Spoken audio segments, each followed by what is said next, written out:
Taiwan's most religiously free and open nation. Asia's most religiously free and open nation. Which is something, because the great thing is in Taiwan, and you can test this, you can go out and you can talk to a Taiwanese person, you can tell them you're any religion in the world, and you'll probably get a polite smile and an interesting, oh, that's nice, and that's it. There's no preconceptions, there's no notions, there's no judgment. It doesn't matter if you tell them you're a Christian, Hindu, Muslim, whatever, it's fine. They are very relaxed about it. There's no state religion here. There's no fundamentalism, as we might describe it, religious fundamentalism of any sort here, pretty much. But if you ask most people what their religion is in Taiwan, they'll probably automatically say Buddhism. Now, Buddhism in Taiwan, there is what we might call pure Buddhism, which is, if you go to there are these very large monasteries, and you do see monks standing here and there in corners, and nuns, and what we might call pure Buddhism. But for average, everyday people, Buddhism, or what they call Jiao, is really kind of a melting pot of a variety of beliefs that get mixed into this umbrella of Buddhism, such as Buddhist ideas of salvation, Taoist thought, folk religion, which is very important, ancestor religion, or some people say ancestor worship, and Confucian customs. And that all gets melted into this belief system. And you may see this often when you go to a temple here. You might walk into the temple and you're thinking, well, there's Buddha, but there's like 10 other gods here. So what's going on, right? Well, who are these other, images? Well, what's going on? That's folk religion. And it's a very, very rich melting pot of ideas. And so there are all these deities. There's hundreds of deities, thousands probably, that people worship for different needs and different purposes or on different occasions. I just listed a few that are fairly well known. Guanyin, who is sometimes known as the goddess of mercy. Let's say you're a woman who's wants to get pregnant with her first baby, or she is pregnant, or someone who's sick, or you might go pray to Guanyin and ask her for help on that. Okay? Guangong is a very well-known one. You can see him in temples. He's got a bright red face and a long black beard. He's based on a 3rd century AD general from China. And he's known as the god of businessmen and police and soldiers. Some people incorrectly call him the god of war, but he's not really the god of war.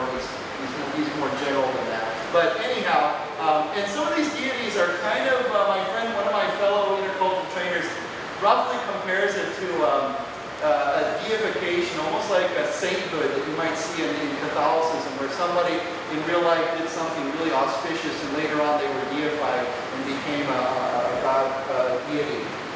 Jade Emperor is kind of the supreme, as the name implies, kind of the emperor.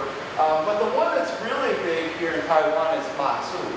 Now, Matsu is a very interesting deity because she is known as the goddess of the sea. And her key region of poison origin is Fujian province, which is the province of China that's closest to Taiwan. If you were to get on a boat in Taichung Harbor and go straight across the Taiwan Strait, you would end up in Fujian. And that province is where Matsu kind of had her origin.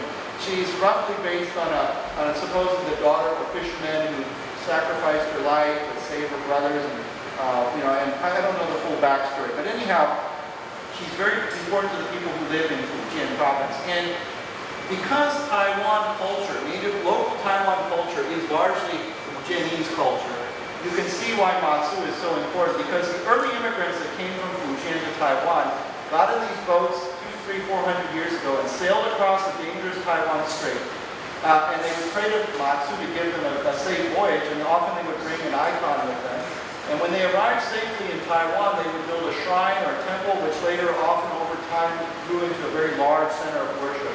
And today there are roughly 1,000 temples dedicated to Matsu, mostly up and down the western coast. And the biggest and most influential of those temples is right here in Taichung. If you go out to the coast to a town called Dajia, or county of Dajia, kind of on the northeastern coast corner of northwestern corner of Taichung, you'll see this temple, and it's huge.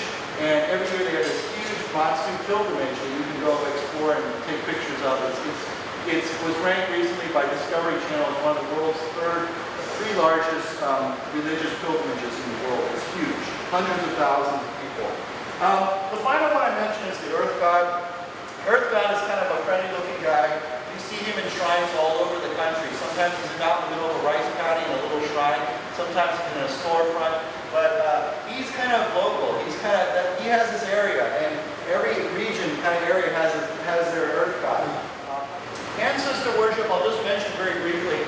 There's a strong belief that when people pass away, they go to another world, something that's an underworld or an afterworld.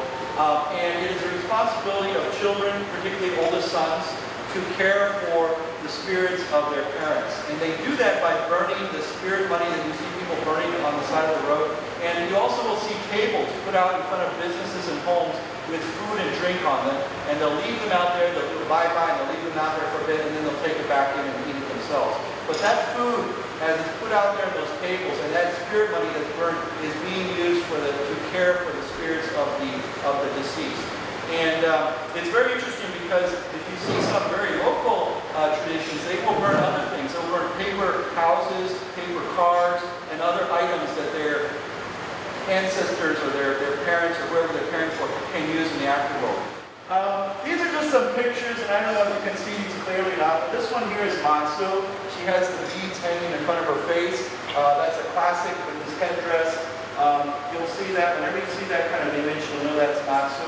Here's a picture of the spirit money. This is the Zhenlan Gong, the temple out in Dajia, when they have their pilgrimage. You can see all they're blowing their trumpets, and thousands of people are heading out of town on a 10-day pilgrimage to march all the way south to Jiayi and visit sister temples all the way down, and then they come all the way back. This year, these kidney-shaped wooden blocks are rounded on one side and flat on the other side. They're known in Taiwanese as walkway. And you throw them on the ground, and it's a way of asking the spirits or the gods for advice. And the way they fall, whether it's one up, one down, or both up or down, it means yes or no, or ask again. Some people said yes, no, or stupid question, or the gods are laughing at you or something. But anyhow, this is something you will see. People will buy and they'll throw these on the ground, and then they'll see what's going on. So anyhow, you can see all this rich culture. This guy here, of course, is Quan Gong with the red face and the black beard. Very well-known deity here in Taiwan.